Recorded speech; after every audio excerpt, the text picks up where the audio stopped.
अस्सलाम वालेकुम everyone, welcome back to my YouTube channel Arooj management science expert. आज मैं आपको प्रोडक्ट लाइफ साइकिल के बारे में बताऊंगी। बहुत ज़्यादा ये टॉपिक एग्ज़ाम्स के पॉइंट ऑफ व्यू से इंपॉर्टेंट है। इस टॉपिक पर वीडियो की डिमांड भी बहुत थी, तो इसीलिए मैंने ये टॉपिक चूज़ किया है। तो वीडियो को अगर आप कंप्लीट देखेंगे तो आपको बहुत अच्छे तरीके से समझ आ जाएगा टॉपिक और आप अपने एग्ज़ाम्स में भी बहुत अच्छे तरीके से अटैम्प्ट कर सकेंगे। इससे पहले कि हम वीडियो स्टार्ट करें, अगर आप अपनी इंग्लिश को इम्प्रूव करना चाहते हैं बहुत ही सिंपल वे में, तो आप मेरे सेकंड चैनल को ज़रूर सब्सक्राइब करें। उस चैनल का लिंक आपको आई बटन में मिल जाएगा। तो चलें फिर वीडियो को स्टार्ट करते हैं। Product life cycle.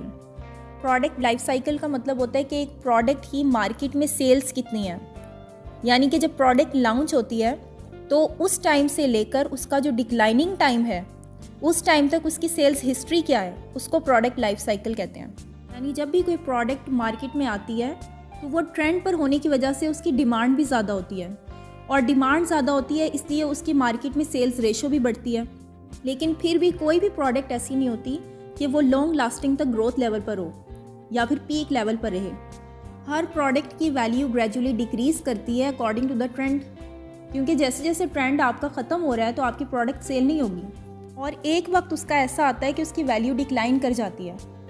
तो स्टार्ट में जो उसका टाइम था और लास्ट में जो उसका टाइम है, उसके बीच में जितने भी फेजेस आते हैं उसी को प्रोडक्ट लाइफ साइकिल कहते हैं। अब मैं आपको प्रोडक्ट लाइफ साइकिल के स्टेजेस बताऊंगी। इसके 5 स्टेजेस होते हैं और 1 बाय 1 हम सारे स्टेजेस को डिस्कस करेंगे।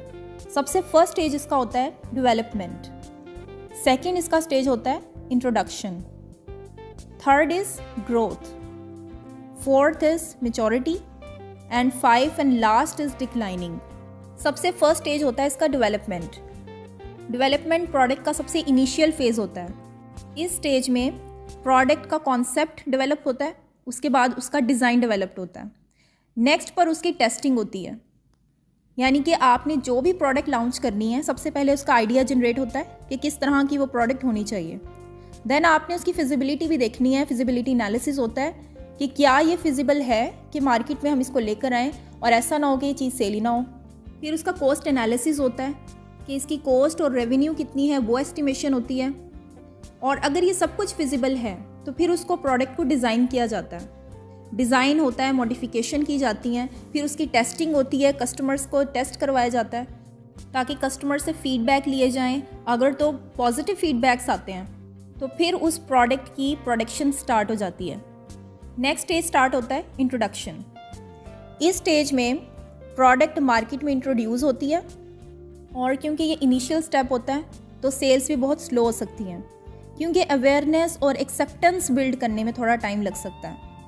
क्योंकि स्टार्ट में कोई भी कस्टमर नहीं जानता कि आपकी प्रोडक्ट किस तरह की होगी, तो इसीलिए बिज़नेस को मार्केटिंग एफर्ट पर फोकस करना पड़ता है। और यहाँ पर इस स्टेप में, क्योंकि इनिशियल स्टेप है, तो यहाँ पर प्रॉफिट भी लो हो सकता है और समटाइम लॉस भी बेयर करना पड़ सकता है। इसके बाद थर्ड स्टेज होता है ग्रोथ। इस स्टेज पर प्रोडक्ट की डिमांड तेज़ी से बढ़ रही होती है, क्योंकि आपकी सेल्स भी ज़्यादा होती हैं और आपका प्रॉफिट भी इंक्रीज़ होता है। और सेल्स ज़्यादा होने की वजह से कॉम्पिटिशन्स भी हाई होते हैं, आपके कंपेटिटर्स भी बहुत ज़्यादा आ जाते हैं मार्केट में।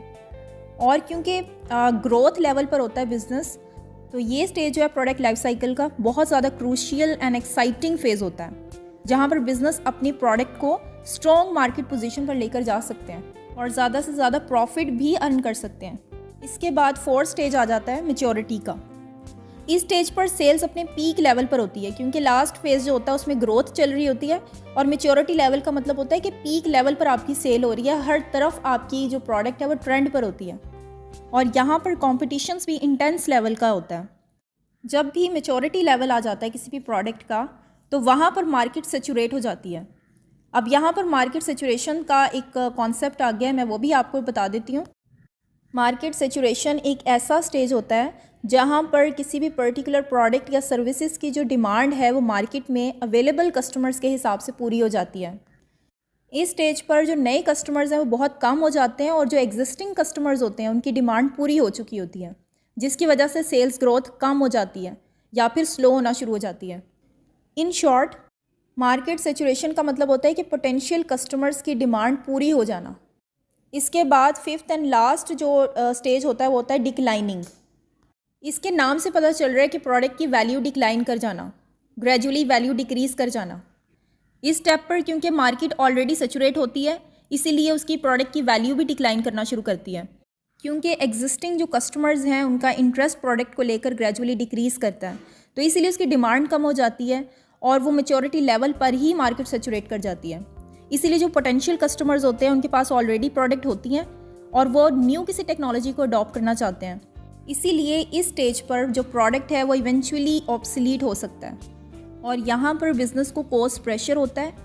सेल्स क्योंकि नहीं हो रही होती, इसीलिए उनको बहुत ज़्यादा लो प्राइसेस पे चीज़ों को अपना सेल करना पड़ता है और उनकी प्रोडक्ट एक्सपेंसिव होती हैं, जबकि वो लो प्राइसेस पे सेल कर रहे होते हैं, तो उनको लॉस होता है बहुत ज़्यादा। जब किसी भी बिज़नेस का ये स्टेज चल रहा होता है तो वो बिज़नेस अपनी प्रोडक्ट के अपग्रेडेशन या फिर रीपोजिशनिंग के लिए रीइन्वेस्ट करते हैं और एग्जिस्टिंग प्रोडक्ट की प्रोडक्शन को डिसकंटिन्यू करते हैं। तो व्यूअर्स, ये कंप्लीट स्टेजेस थे प्रोडक्ट लाइफ साइकिल के। आई होप आपको वीडियो पसंद आई होगी। If you like this video please do like, share and don't forget to subscribe my channel and thanks for watching. इंशाल्लाह see in the next new video. Till then keep learning and keep smiling.